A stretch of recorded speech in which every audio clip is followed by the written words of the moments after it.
രാജകുമാരി. ശൈലത്തിന്റെ താഴ്വരയിൽ നിശാഗന്ധികൾ മുട്ടിടും ഭാർഗുണസന്ധ്യയിൽ പാർവതി പൂജയ്ക്കു പൂന്നുള്ളുവാൻ വന്ന ദ്രാവിഡ രാജകുമാരിയാം താടകർ താമരച്ചോലകൾക്കക്കരെ ഭാർഗവരാമൻ തെളിച്ചിട്ട സഞ്ചാരവേദിയിൽ കണ്ടു ശ്രീരാമനെ. താമരച്ചോലകൾക്കക്കരെ ഭാർഗവരാമൻ തെളിച്ചിട്ട സഞ്ചാരവേദിയിൽ കണ്ടു ശ്രീരാമനെ. ഏതോ തപോധനൻ കൊണ്ടു നടക്കുന്ന കാമസ്വരൂപനെ.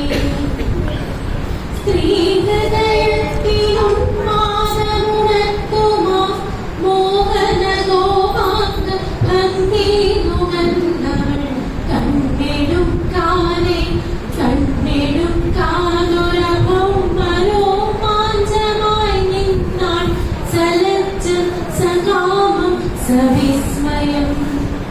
രാജീവ പുഷ്പശരങ്ങളേറ്റാദ്യമായി രാമനിൽ മോഹം തുടിച്ചുണർന്നീരവെ താടി നടവിച്ചിരിച്ചു ചൊല്ലി മുനി താടക എന്ന നിശാചരിയാണവൾ.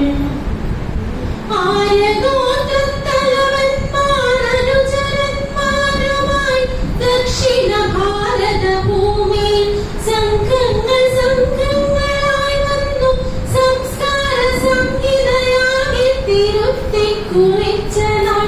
വാമനന്മാരായിരുന്നുവെന്നീ ദാനഭൂമിയിൽ യാഗപശുക്കളെ മേച്ച നാൾ.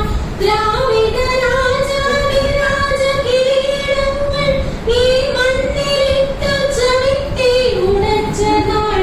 വിശ്വമാതത്വത്തെ വേദമഴുവിനാൽ വെട്ടി പുരോഹിത പാദത്തിൽ വെച്ച നാൾ. ആദ്യമായി ആര്യവംശാധിപത്യത്തെ ആട്ടിയകറ്റിയ രാജകുമാരിയെ താടകരെ കണ്ട് കോപാരുണങ്ങളായി താടി വളർത്തും തപസ്വിതൻ കണ്ണുകൾ. ചിത്രശിലാതലങ്ങൾക്കുമീതെ മലമിട്ടവിരിക്കും സുരഭിയാം തെന്നലിൽ ആ രാത്രി സ്വപ്നവും കണ്ട് വനനദീതീരത്ത് ശ്രീരാമചന്ദ്രനുണർന്നവേ. കാട്ടിലൂടെ ഒച്ചയുണ്ടാക്കാതെ അനങ്ങാതെ ഊട്ടുവളകൾ കിലുങ്ങാതെ ഏകയായി ദാശരഭിരന്നയിരത്ത് അനുരാഗദാഹപരവശയായി കണ്ടു താടകർ. ഞാൻ മടുവാർന്ന യുവാവിന്റെ കൈകളിൽ തോൾവരെ എത്തിക്കിടന്ന കാർകൂത്തലിൽ ഹേമാന്തരങ്ങളിൽ താടകവൻ തളിത്താമരമൊട്ടിളം കൈവിരലോടവെ.